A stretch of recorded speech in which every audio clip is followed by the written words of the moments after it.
Good morning and welcome to Health Matters with the Medicine Center Pharmacy. I'm your pharmacist, Paul White. We're very glad you joined us. Before we begin, I'd like to thank our sponsors, Aultman Health System, Studio Arts and Glass, January Appraisals and Liquidations.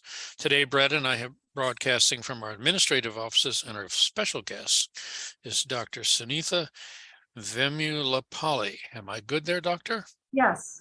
Okay. From Aultman Hematology and Oncology. Good morning, Doctor, and welcome to the show. Good morning. Hematology-oncology refers to the combined medical practice of hematology, the study of the blood's physiology, and oncology, the study of cancer. This type of medicine diagnoses and treats cancerous blood disorders and manages symptoms of these diseases. Some diseases or disorders our listeners might be familiar with include leukemia, sickle cell disease, and clotting disorders. This morning, we're fortunate to talk with Dr. Vemulapalli to learn more about hematology, oncology, and the Timken Family Cancer Center. We'd like to remind our listeners today that this program is available on our podcast. Just search for Health Matters with the Medicine Center Pharmacy in your favorite podcast app, and please subscribe. So, Dr. Vemulapalli, welcome to the show. Please let us know a little bit about yourself and introduce yourself to our listeners. Well, I'm an oncologist at Aultman Hospital. I'm employed by Aultman Hospital. I did my residency and fellowship training in Long Island, New York. After that, I practiced 2 years in Long Island. For the past 18 years, I've been practicing at Aultman Hospital in Canton. Interesting. What brought you to Northeast Ohio? My brother is in Youngstown, so I thought I would be closer to my family. Sure. Very interesting. How long have you been with Aultman now? 2 years? 18 years. How long? 18? Yes. Oh my gosh, no kidding. Okay. You've seen some real changes here. Yes. Over the years. Is your specialty really, is it cancer care or? Yeah, we specialize in both blood disorders and cancer care. Huh. What is the difference between a hematologist and an oncologist? Most physicians, they do a combined program with hematology and oncology specialties. Some physicians choose to do only hematology or oncology, but we do get to see both types of patients in our practice. So most physicians specialize in both. Can you help maybe our listeners understand what the difference is between hematology and oncology? Can you give us a layman's definition of each subject or of each concept, please? Yeah, hematology deals with blood disorders, not necessarily cancer. It could be clotting disorders, bleeding disorders. Sickle cell disease is a perfect example. And some of the hematology disorders are cancers like leukemia and lymphoma. Oncology mainly is treating patients with cancer. So that sounds like a very diverse patient population. So that it must keep you busy. Can you talk about your role in patient care? And how does your role interface with a patient's primary care doctor? Primary care physicians, they refer us patients if they notice a lab abnormality or if they see something suspicious of cancer, like a lump or somebody losing weight without a reason, or they see something abnormal on an imaging study, like an X-ray or a CAT scan. So they do refer us patients at that point. For further workup, once their condition resolves or if their condition is taken care of, we return them back to the primary care physician. And some become our long-term patients if their cancer is metastatic. They refer to us from primary care physicians' offices, from emergency rooms, also from specialists, like gastroenterologists, if they find a rectal mass that is biopsy proven to be a cancer. So they come in from different offices. So you specialize in both blood disorders as well as various types of cancers, correct? That's right. Okay. Does this mean you treat patients who may have a blood disorder but not a cancer? That's right. Yeah. I mean, patients do get referred after having a blood clot or if they are severely anemic. I mean, it doesn't have to be severe. A lab abnormality, high white count, those are certain examples. Okay. So how can patients help prepare themselves both mentally and physically before they begin a type of treatment? And maybe I'm thinking more of a cancer type of treatment, but it's got to be troubling to learn that you have a blood condition or a cancer condition. What do you help patients do both mentally and physically? We take time to educate them about their diagnosis. We provide information like printed information, also from reputed sites. UpToDate has patient educational material. We provide those. So we educate the patients quite a bit, not only in terms of the diagnosis, their treatments. We have nurses also teaching them about their chemotherapy drugs. They provide printed information, when to call a doctor, like if they run a temperature or if they can't keep food or fluids down. These are the instructions we give the patients to contact the doctor. Okay. Is not sickle cell a genetic disorder? And is there a fair amount of sickle cell here in Yes, Northeastern yes. Ohio? Yeah, we do see a fair amount of those patients. They are quite sick when they come in with a crisis, and they need a lot of supportive care with IV fluids, pain medications, antibiotics. So yeah, we do take care of them when they are sick, and also as an outpatient, we monitor their iron studies. They tend to have high iron levels because of repeated transfusions. And they're prone to infections because their spleen doesn't work after a while. Well, isn't sickle cell a red cell disorder? That's right. So their oxygen level declines. Is that correct? Yes, and those red cells, they get deformed and they obstruct the blood vessels, which in turn causes this problem. Now, do we treat that with transfusions or what do we do? Yes, a lot of these patients, when they're in a crisis, they do require transfusion to dilute their sickle blood and to improve their oxygenation. Is it curable? Not at this point, but they are doing studies to, they are trying bone marrow transplants, gene therapies. They're not mainstream yet. They're experimental. Is there a lot of it around here? Yes, we do see quite a bit. And it's African American and Greek, yes. or Middle Eastern? I can't remember. No, the Middle Eastern would be thalassemia, but it's mostly African American patients have sickle cell disease. Okay, very interesting. So, as you know, October is Breast Cancer Awareness Month. Do you treat breast cancer patients? Yes, I specialize in breast cancer. And are there new treatments or recent advancements in care available compared to the past years? Yes, there are several treatments that are available. Amongst them, immunotherapy is particularly important for a certain subset of patients.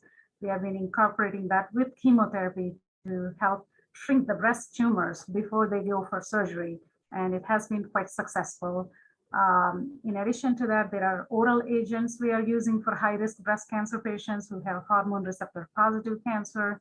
There are drug antibody conjugates. These are molecules that combine antibodies and chemotherapy agents. They have become more mainstream in patients' treatments. So there are several advances that are helping the patients. Can we use blood substitutes? Shoot, I can't think of the name of any right now. Is there such use or not? Those are mainly used, I think, like trauma patients and Army, but they haven't become mainstream treatments yet. Okay, gosh, I thought we had a synthetic blood years ago or something that we were working with. Is that not true? They are working with it, but it's not commercially available yet. Okay. So we do hear a lot about infusion treatments. What do we do? What's the treatment? How's it work? Um, there are several infusions. Some of them are chemotherapy medications. So these are drugs that are designed to kill cancer cells. There are treatments such as immunotherapies, where the treatment goes and works with the patient's immune system and makes the immune system fight the cancer. These are the newer class of drugs that we are utilizing, and they have been quite successful in many cancers like breast, kidney cancer, melanoma, Hodgkin's lymphoma. So these are the newer drugs, and I think they are going to be the main future cancer treatments. One more, I guess, before the break. Can you explain how Timken Family Cancer Center has changed your practice? This has helped us tremendously. The patients, it has put the physicians and the healthcare team under one roof. Surgeons, oncologists, palliative care physicians, nurse navigators, they're all under one roof. So the care has become easier to coordinate. Okay, time for our first break. You're listening to Health Matters with the Medicine Center Pharmacy.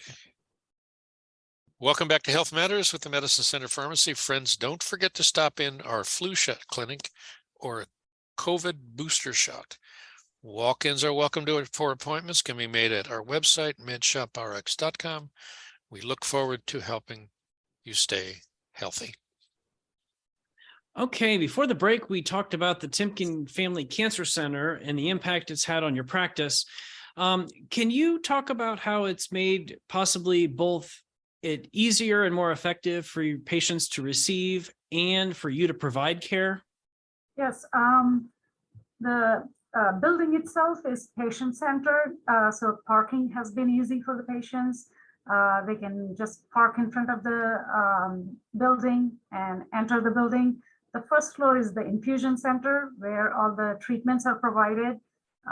So it's easier for the patients to come in, enter the building, take their treatments. And the surroundings are, they have nature views. So while they're getting their treatment, they can look outside, enjoy the nature. If it is a snowy day, I mean, they can see outside. They have private areas, so they can take the treatment in their privacy. Also, some areas are built to for the patients to mingle with each other. So both options are available. They have comfortable seating with heated chairs, and some of them have massage option. So that has been quite helpful for the patients. And they do see the physicians on the second floor. So this has been quite helpful. It's been interesting. We, one of my colleagues and I will often walk around the Aultman campus at lunchtime. So over the past year and a half, it's been interesting to watch everything take shape, and it looks like it's just always been there. So, you know, I think it's a wonderful addition to the community, and how nice that we have the experts like yourself there to help take care of us when we have the need. So we thank you for that. You know, we get questions in the pharmacy often from patients who either have gotten a cancer diagnosis or have a loved one who've had a cancer diagnosis, and they're concerned about risk factors. Can you take a few minutes and talk about what risk factors are for cancer, and maybe how we can try to put ourselves in a better position to offset those odds? Risk factors are several of them. One of them is smoking is one main risk factor for lung cancer. So if you're a smoker, quitting smoking helps. There is a low dose CT that we have been doing for our patients who are smokers and former smokers to detect early lung cancer. So that is one thing that they can ask their primary care physicians to get for lung cancer screening. For breast cancer, starting mammograms at age 40 is recommended. And after age 55, it can be changed to either yearly or every other year. But these interventions have been helping us detect breast cancer early. So these are the two main things. And coming to colon cancer screening, colonoscopy is a standard of care. A lot of patients are worried about taking colonoscopy because of the preparation or sedation for the procedure. Alternatives are Cologuard, which is a stool test. This has become quite available as well. So these are the screening tests that they can pursue to stay healthy and have cancer detected at an early age.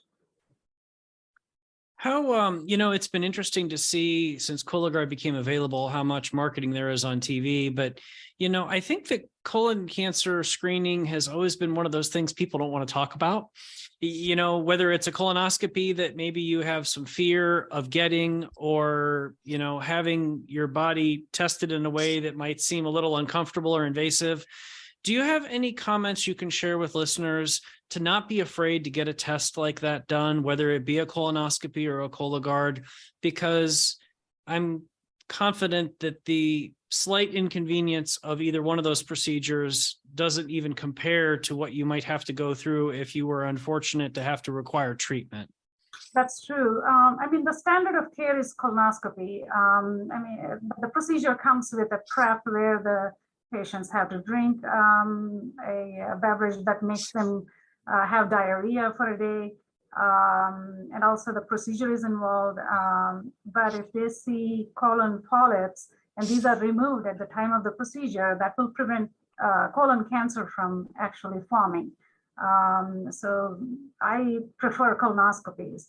The next best test is Cologuard, which will detect abnormal cells in the stool sample. So if the Cologuard becomes abnormal, then the patient needs colonoscopy anyway.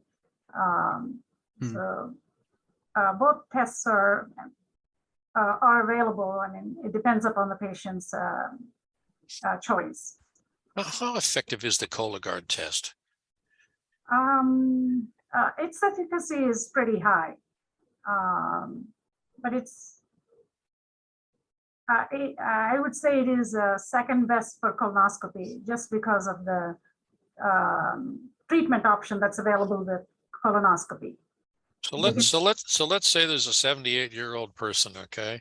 Yes. And that person has already had 2 colostomies, okay?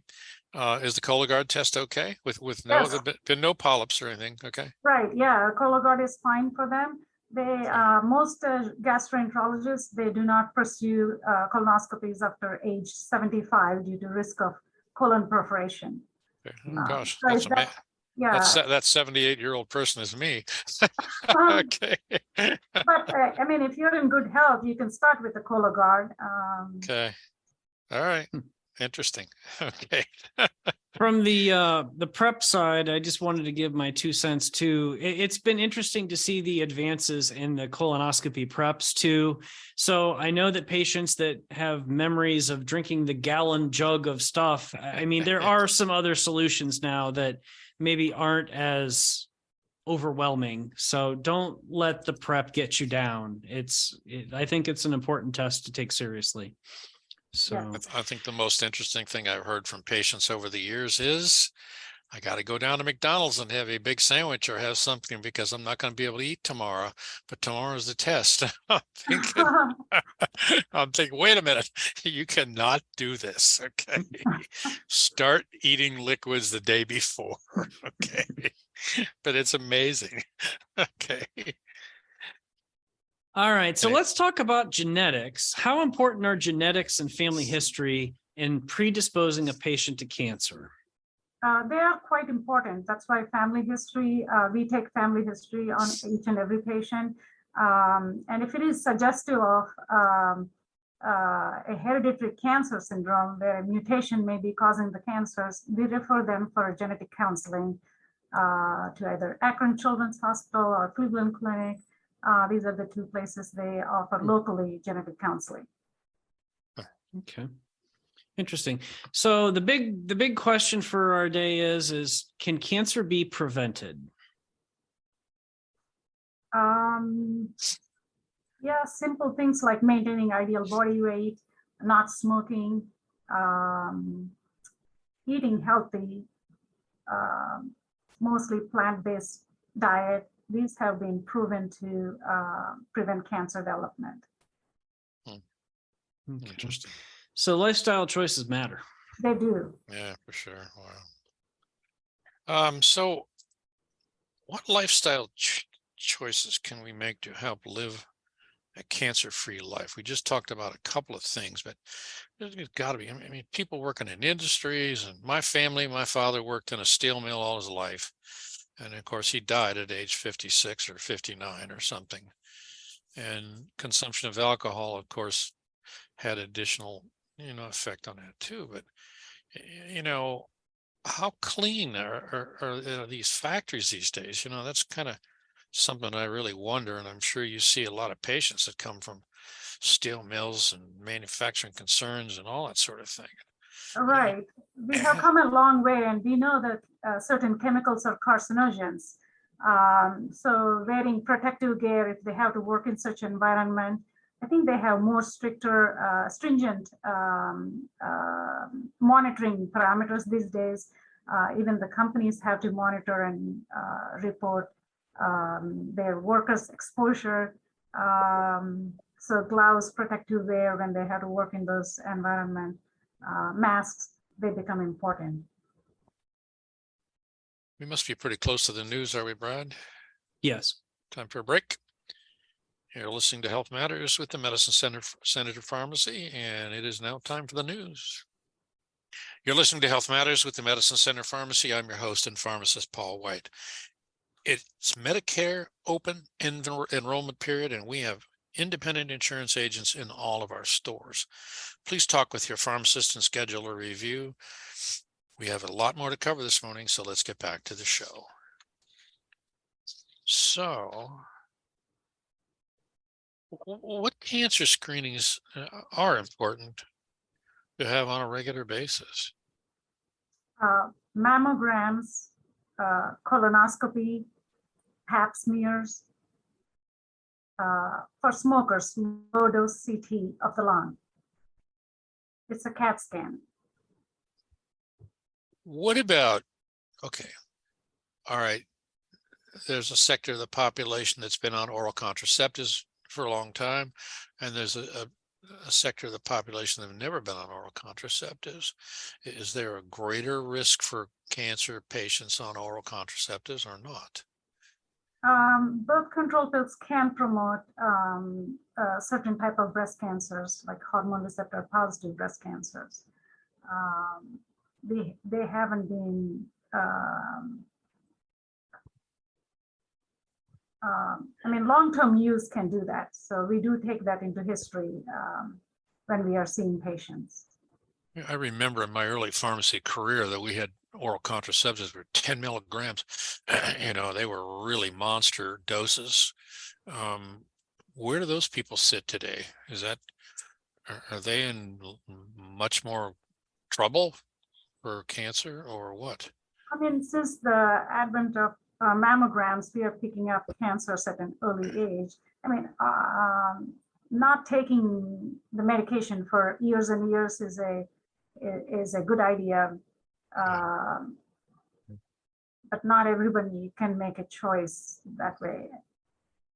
I've had patients in the 40s and older, years and years ago, that could not stop bleeding, and I just, because they were on a 10 milligram Enovid or one of those brand name products back then. I think Orthonovum had a 10 milligram too. It's just amazing. And now we're down to what, 1 milligram, 2 milligrams, something like that. I don't exactly remember. Also to prevent risk of blood clots. Yeah. So what do we do? What do you do with ladies like that? How do they stop the bleeding? They may have to look at non-hormonal options. They have uterine ablation procedures that can help with excessive bleeding. Some patients opt for hysterectomy if they have completed their families. So there are other choices that they can explore. Okay, you're up, Brad. If you don't mind, I'd like to touch base on breast cancer again, because earlier in the program, you mentioned that you specialize in helping those patients with their challenges. Can you talk about, some best practices for women on a monthly or annual basis? You mentioned mammogram, Right. but we've been told in our pharmacy education that breast self-exams are still very important for patients to be able to be aware of their bodies and to alert their physicians if there's a problem. Can you maybe talk a little bit about that and how that can be a guide for something someone can do on a daily or a monthly basis, or what your interval recommendation would be? Right. In the past, there was a lot of stress on self-examinations, but there is not much data to say that has helped pick up a lot more cancers than, say, having the regular mammograms. But if the patients do notice a lump or any changes in their breast, they should go and see their primary care physicians or get the appropriate tests ordered by their OB physicians, OBGYNs. But self-exams, they're not being stressed as much as getting regular mammograms. If a patient presents to you and has breast cancer, Right. what happens if, what does a treatment profile or a diagnosis look like? So maybe you do a mammogram, but what comes next? When do you decide if there's a chemotherapy option or a surgical option? What kind of options present themselves depending on the situation? So with the abnormal mammogram, there has to be follow-up tests like an ultrasound and a breast biopsy to confirm the cancer. Then they get to see a surgeon. The cancer has to be removed. So the surgeon will perform either lumpectomy or taking off the breast, called mastectomy. After the surgery comes time to make decision if the patient needs chemotherapy or not. We do have special testing like Oncotype DX, which is a genetic test that's being performed on patient's breast tumor that allows us to decide if they're a candidate for chemotherapy. Also the size of the tumor, lymph nodes involved. These are all characteristics on the pathology that will help us decide what would be the optimal treatment for them, if it is hormonal therapy or if it is chemotherapy. And based on the surgery, radiation also gets decided. If the patient has lumpectomy, they will have to follow that up with radiation treatment. So several factors go into the decision making. Time frame, is treatment more condensed now than it was in the past? Or I guess I just remember hearing patients in the past, they had a year of chemotherapy and it cycled, you'd be on and off several weeks. Is it that long now, or does it depend on the situation? Yeah, it does depend on their staging and their situation. We do choose some chemotherapy regimens that are shorter if they don't have lymph nodes involved. Larger tumors, lymph node involvement, that requires like 6 months of treatment. So the regimen depends upon their staging. Okay, very good. And, I guess we had one of your colleagues on the show a couple weeks ago who specialized with her partner in plastic surgery. So I know that patients that maybe have lumpectomies might be able to have some reconstruction to kind of keep their image in the fashion which they'd like. So that's still an option also, correct? Yeah, they wouldn't require plastic surgery. Mostly they have mastectomies or bigger breast operation. With the lumpectomies, they may require surgery to make the breast look even. Okay, very good. All right. What do you have a patient story that really is one that has been touching for you? Any type of interaction that you might want to share with the listeners that's helped make you really feel empowered in your role to help patients' lives better and to solve their problems? Anything that speaks to you that is one of the fond memories you have of a patient interaction?